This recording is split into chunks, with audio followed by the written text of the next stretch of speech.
good morning across the globe. I would begin with a common adage, a common quote that says the only constant thing in life is change.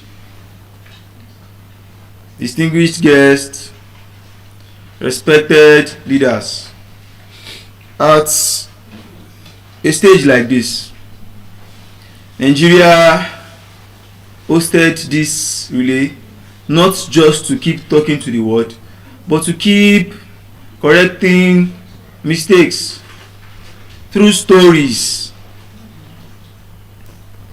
And that's the purpose of history. And that's why we regard moments like this historic moments. Because in an historic moment, you learn, you hear stories of persons who took wrong steps, and that one wrong steps destroyed or ruined the whole plan. Are you getting me? Yes. So now, I would like us to do a quick exercise. Please, all of us, let's rise. So now, I said something in the beginning. I said the only constant thing in life is what? Change. The speaker before me said something. She spoke about SS, the sickle cell. So I would like to pass on a question. Does the sickle cell change from SS to AA? Is it possible? No. It's not possible. Yes. So that means at that end, change doesn't work, right? Yes. But what happened? So that leads us to today's topic. The topic of my speech is what changed. Please, we may sit. So now, as you see it, I would like you to keep asking yourself this question. What changed? What changed? What changed? Do you understand? So now, when we talk about change, madam, what did you understand by change? When you hear the word change, what is the first thing that comes to your mind? Please, madam, rise. Okay, change is when something Change is when transforms. something transformation. Yes. So now she said transform now. I'm beginning to think about Noam Chomsky transformational derivative grammar, where you have to do the subject predicate, where you have to talk about the traditional grammar.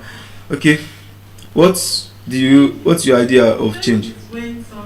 When something what does not mean the same. okay, yeah, layman, do you understand?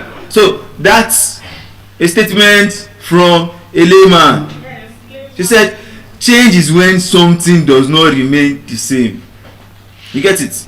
So now, if you had noticed, when I spoke at the last time, I was wearing wristwatch, but now I didn't wear wristwatch anymore. I want you to notice the change. The last time when I was speaking, I was on tie. Now I didn't come using tie. That's a change. When things does not remain anymore. So now let's begin to ask ourselves, what is the effect? What has changed? So now I will be talking about the word change at first. Maybe from there we would understand the message. So we'll talk about change in the world today. The world has changed in different stages. The first stage I'll be talking about is at the stage of technology. At the stage of what? At the stage of what? Technology. So now, when we say changes at the level of technology, many years ago, when we want to communicate with each other, now I'm speaking from the African perspective. So as Africans who has knowledge of Africa, I would like you not to think like the Africans you are right now. I would like you to think with open minds and I would like the non-Africans to be open-minded as well. So now, many years ago, are you with me?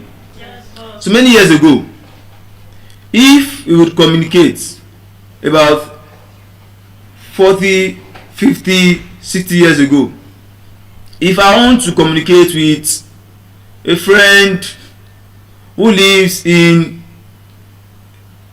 Osun State, for instance, if I stay in Lagos and I want to communicate with a family member who stays at Osun State, I would like to ask you a question. Is the communication 40 years ago always faster? Yes or no? no, Why? Why is it not always faster? Why is it not always fast? there's no technology. There is no technology. What sort of technology we use in fast communication? Handset. Thank you. She said handset, like they called it then. Handset. What is what? Telephone. Yes. Do you get it? So now, at that stage, 40 years ago, the use of phones is not rampant. Even where you have phones, there is a very much high tendency that you experience network disappointment. Did you get it? So now, at that stage, if you would communicate with a friend or a family member, you might have to send a letter, you might have to write a letter. So at that time, we have a very active office like NIPOST. Do you all remember NIPOST in Nigeria? Yes. Do you all remember NIPOST? Yes. Good. So now, when we talk about NIPOST at that time, you would see some persons who would write letter. So maybe I'm a student of Lagos State University, LASU, for instance. So now, as a student of LASU, whose parents are living in Ibadan, what do you think I'm going to do? Please rise. Yes, and stay focused. I would ask you some questions. So now, as a student who is schooling at Lagos State University, whose parents are living at Ibadan, if I would communicate with them 40 years back, where we have limited phones as Nigerians, I would have to write a letter, right? So like, how long do you think it will take my letter to get to Ibadan from Lagos? If I'm using iPost, it will take like at least he said maybe 1 month, but I don't think it's as late as a month, but let's say a week. So now, come to think of it, if probably the reason why I'm writing a letter to my parents is because I have limited food stuff as a student. So for me to solve the problem, what would I have to do? I would have to write that letter